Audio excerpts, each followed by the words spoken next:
वर्षों तक रहे। देखिए 9 महीने में ही जीव छटपटाने लगता है।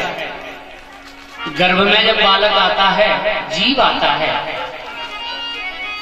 तो जब उसमें जीव प्रादुर्भाव होता है तो वो प्रार्थना करता है।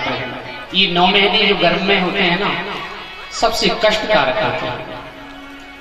अति सूक्ष्म जीव जंतु उस जीव को खाने का प्रयास करते हैं,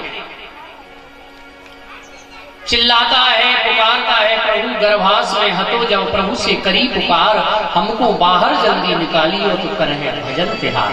प्रभु भजन करूंगा, मुझे बाहर निकालो। कह के कॉल करके आया भगवान से कि बाहर में भजन करूंगा, लेकिन सच बताना यहाँ जो भी आया क्या भजन करता है? भगवान ने सोचा ठीक है, आया है, अभी वाणी शुद्ध नहीं है, जब बोलेगा तो मेरा नाम बोलेगा, लेकिन सबसे पहले आया, भगवान का नाम नहीं लिया। बालक ने जन्म लिया, कहता है कहां?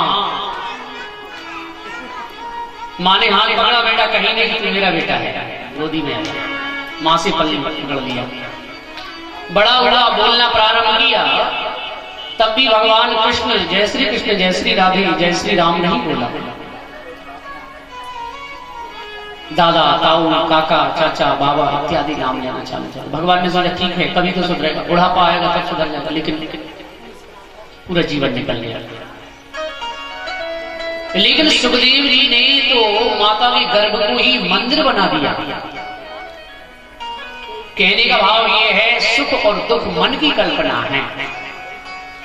यदि हम अपने घर में बैठे, आज का इंसान सुखी क्यों नहीं है, उसका कारण यही है कि उसकी भावनाएं, उसका मन चलायमान है। घर में सब कुछ है, भोजन भी है, धन दौलत भी भगवान ने सबको दिया है, कोई किसी को भूखा नहीं मरने देते, फिर भी आकांक्षाएं व्यक्ति की बढ़ चुकी हैं। सामने वाले का 4 मंजिल, अब जीवन में परेशानी पड़ी। यदि जीना है तो हमसे छोटे लोगों को देख करके, जो झोंपड़ियों में रहते हैं, कभी वहां देख करके जिए कि भगवान ने हम पर कितनी कृपा की है, इनसे बहुत अच्छा बनाया, तो जीवन में शांति मिलेगी। और हमसे बड़े व्यक्तियों को देखोगे तो फिर कुछ नहीं कर सकते, बल्कि जीवन की परेशानी बढ़ जाएगी। जिन्होंने गर्भ को ही मंदिर बना दिया, भीतर बैठे बैठे भजन करते हैं, वेद मंत्रों का उच्चारण करते हैं। विठपा देवी कहती है, प्रभु पति से मेरे गर्भ से वेद मंत्रों का उच्चारण होता है। बोले कोई साधारण बालक नहीं है, ये कोई दिव्य बालक है। क्योंकि बालक जब जन्म लेता है और उसके जो भी चाल चलन है वो सब छोटे में ही दिखने लगते हैं कि ये बालक कैसा होगा। होनहार गर्वान के लखत चीकने पात, जैसा होता है वैसा छोटे में ही दिखने लग जाता है। चंचल होगा तो चंचल प्रवृत्ति छोटे से ही होगी।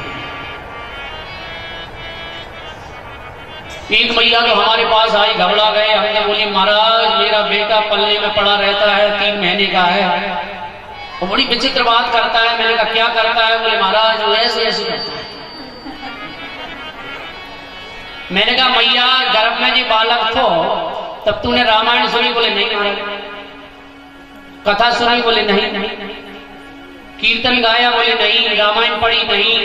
कोई कथा पढ़ी? बोले नहीं। भगवान का भजन किया? नहीं। तो मैंने कहा मैया जब गर्भ में बालक था क्या किया? बोले महाराज टीवी देखी। तो गर्भ में बालक है, जो माँ सोचेगी, विचार करेगी, देखेगी, वही को बालक पे पड़े असर। टीवी में तो वही हो। तो मैंने कहा मैया फिर ये बंद नहीं होती, अब तो बड़ा हो गया भी है, यही करेगा। गर्भ में बालक होता है, आता है तो ध्यान देना, सुंदर भगवान का भजन करो, भगवान के चित्र पढ़ो, भगवान के दर्शन करो, ठाकुर जी की कथा सुनो, जिससे उस बालक पर असर पड़े। ऐसी कई कथाएं आती हैं। जिन माताओं ने गर्भ में बालक धारण किया और कथाओं का आश्रय लिया है, भगवान का आश्रय लिया है, वो बालक जब प्रकट हुआ है, बालक जब बाहर आया तो कहते हैं जब बड़ा हुआ तो वो फिर भगवान का भक्त नहीं बना, भगवान को नहीं भूला। आज हमारी जो कुरीति है संसार में, हम भगवान को भूलते जा रहे हैं, कारण यही है कई लोग तो अपने बच्चों को पढ़ने भेज देते हैं, लेकिन एक जगह तो जब जयपुर कथा हो रही थी, हमारी यजमान का बेटा आया, अमेरिका पढ़ने गया, ठाकुर जी सामने थे, कहने लगा व्हाट इज दिस महाराज, क्या है? भगवान को भूल गया, बनाने वाले को भूल गया। अच्छा यजमान जी बढ़ गया, महाराज अंग्रेजी जाने अंग्रेजी। मैंने कहा अरे ऐसी अंग्रेजी पढ़ाओगे तो अभी तो भगवान को भूला है, तुमको भी भूल जाएगा, देर नहीं है। जिसने संसार में हमें पैदा किया, प्रकट किया, हम उसको ही भूल गए।